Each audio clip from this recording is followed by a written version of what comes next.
None of this is a coincidence, guys. The Fed tried to kill me, but I own sats. Not today, Jerome, not today. No, it doesn't keep me up at night, but it's terrifying.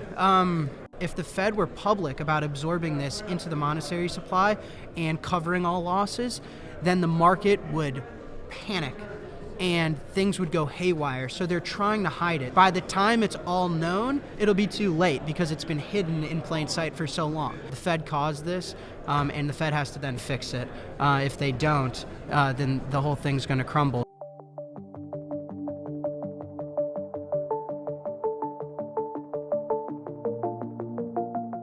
Hey guys, welcome back to Let's Talk Crypto.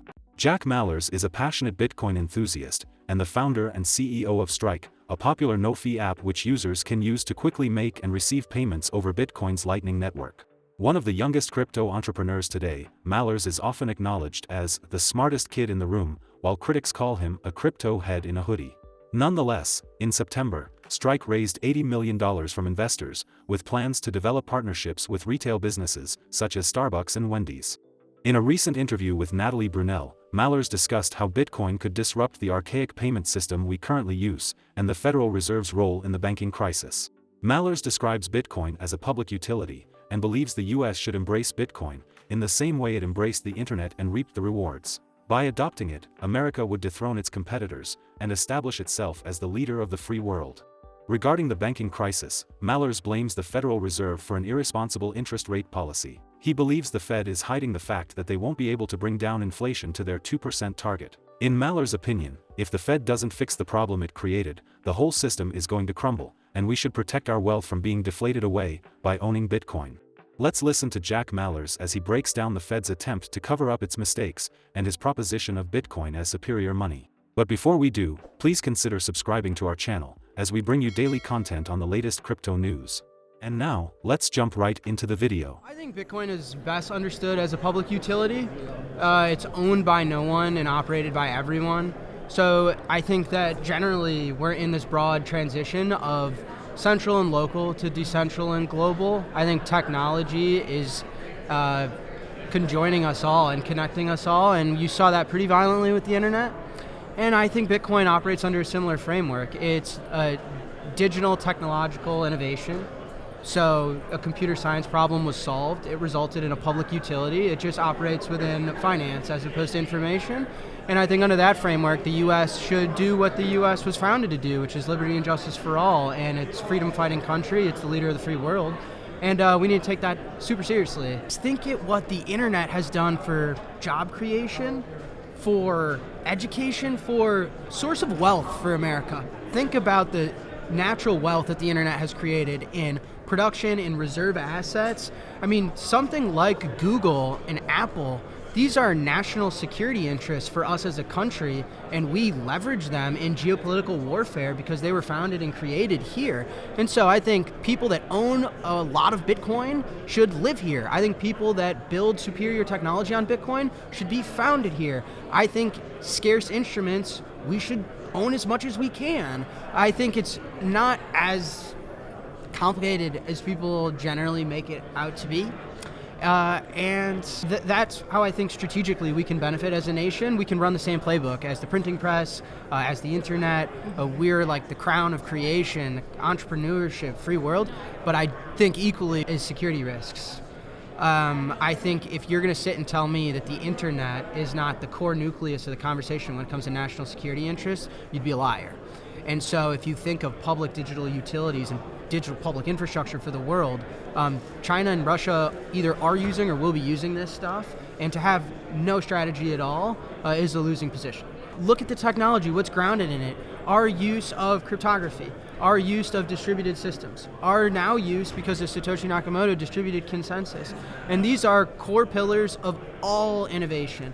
You're able to use the web and HTTPS for very similar ideas and concepts in technological revolutions and innovations. So it uses the best of the best, and it solved a critical problem in money to remove layers and layers of abstraction and to remove layers and layers of intermediaries. I don't think people appreciate how archaic payments are to corporations. My favorite, and I'll talk about this, there's a small beach town in West United Kingdom that is the core nucleus of fiber optic cables and basically runs the internet and clears for the United States financial system and for SWIFT. And if someone kicks that plug, or if a shark bites into it, or if Russia runs a submarine into the bottom of the ocean, we're all screwed. And there's a lot of work and innovation. It got dug up and planted into the bottom of water in 1870, and it's still what we rely on today. And there's a lot of geopolitical warfare of who's going to win the contract to have the overwrite of that part of the ocean. And so the lack of resiliency, redundancy, the counterparty risk, and then the layers, it's terrifying to know that someone accidentally put a cable in the ground, and that's how we run the world. It's crazy. And so I think that having a distributed standard that lives above the water is a way better technological solution to conduct value transfer. So there's a lot of cool examples in that, and really understanding just how bad it is today. More commentary on what happened. The Fed ruined everything. I was on CNBC, and Kelly Evans, who I love, and I know deep down she loves me back. Her and Tyler were trying to tell me that this banking crisis is deflationary. That's not the case. Of course it's not. It's the Fed's fault. The Fed blew up everyone's balance sheet.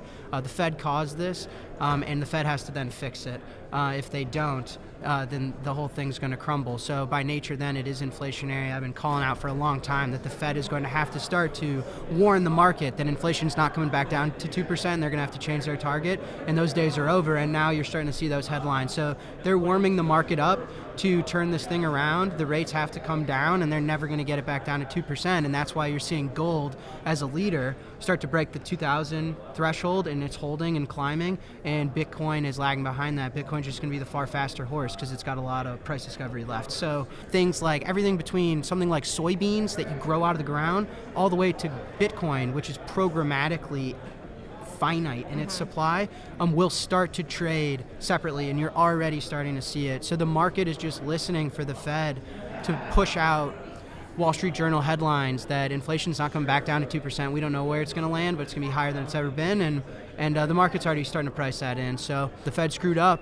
and it's the first time, by the way, that the Fed's credibility is so damaged, and you're seeing Russia, China, everyone's pouncing on the opportunity. None of this is a coincidence, guys.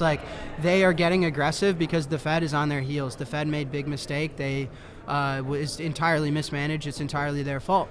And it's a very terrifying time because our central bank screwed up. Our opposition can now be aggressive. I feel like we are hands up in the corner of a boxing ring. We're waiting for the round to be over and for the referee to break it up, and we're just getting wailed at in the corner. And unless you own something that doesn't have a relationship to interest rates and that has a scarce supply, you're never going to afford anything. And so I think you need to proceed with caution, and along the narrative that this is the Fed's fault, and for the first time, the Fed entirely mismanaged interest rates in such a dramatic way. At least recently, this is a phenomenon in that sense. And so the reason I explicitly restate that is because the Fed has to hide how they're fixing it. If the Fed were public about absorbing this into the monetary supply and covering all losses, then the market would panic and things would go haywire. So they're trying to hide it. That's why they're treating assets at par. That's why they're socializing losses at JP Morgan Chase, is they're hiding inflation and they're hiding the recovery in private institutions and in loosely defined terms that nobody generally understands. And so the reason that you're seeing them ease the market into, who needs 2% inflation anyway? Why 2%? That sounds random. Why not 20? Bigger numbers are better, right? They're going to start to try and normalize that stuff because they're covering their tracks. And so by the time it's all known, it'll be too late because it's been hidden in plain sight for so long. So you're starting to see gold has never made moves like this since I've been alive. So anyway, that's my take, is it's the Fed who's really at fault. The Fed tried to kill me, but I own sats. Not today, Jerome, not today. No, it doesn't keep me up at night, but it's terrifying. I do think a lot about the state of society and humanity and civilization, and I want people to know Bitcoin is public utility. It's digital public infrastructure. Nobody owns it. Everybody has access to it.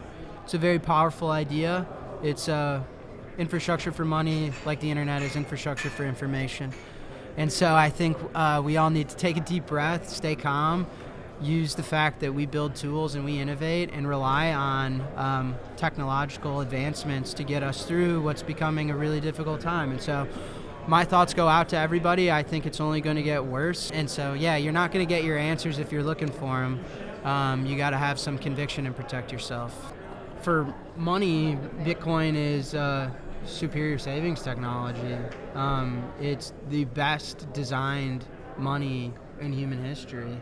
And I think also, for the record, it's the first human-engineered monetary instrument, by the way. I think people don't necessarily appreciate the fact that we didn't design gold, we found gold. We designed Bitcoin, so we built it for our own needs and interests, so it's not an argument. It's kind of a no-brainer of like, hey, why is this thing so cool? It's like, because we fucking made it with our hands, that's why.